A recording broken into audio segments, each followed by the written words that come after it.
巴巴bunจิ整个家的独特装饰融合了当地文化和中国文化，象征着生肖以及象征繁荣与丰饶的生物绘画。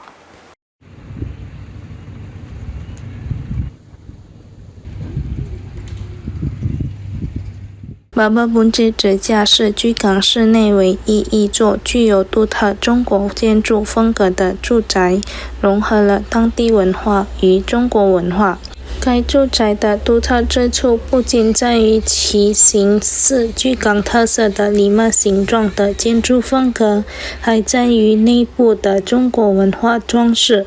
所有装饰均使用来自中国的乌轮或五菱木头制作而成。根据巴巴bunจิ第6代后裔一代的说明，令这座房屋更具价值的是房屋各处散布的生肖符号，以及象征繁荣和丰饶的生物绘画。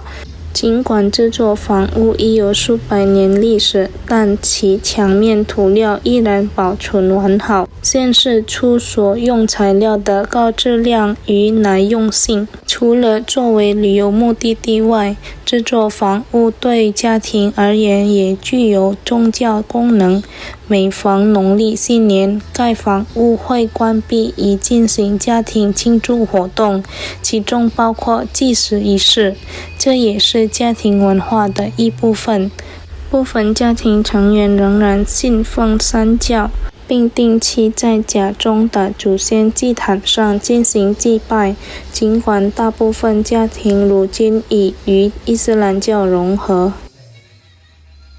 Di rumah ini sudah 300 tahun. Nah, sejarahnya dulu engkong-engkong kita ini seorang saudagar ya, pedagang dari Cina ke sini. Jadi mereka berdagang rempah, terus karet, sawit, dan sampai sekarang pun masih berjalan. Tetapi areanya bukan area antar negara lagi, tapi antar kota kayak gitu.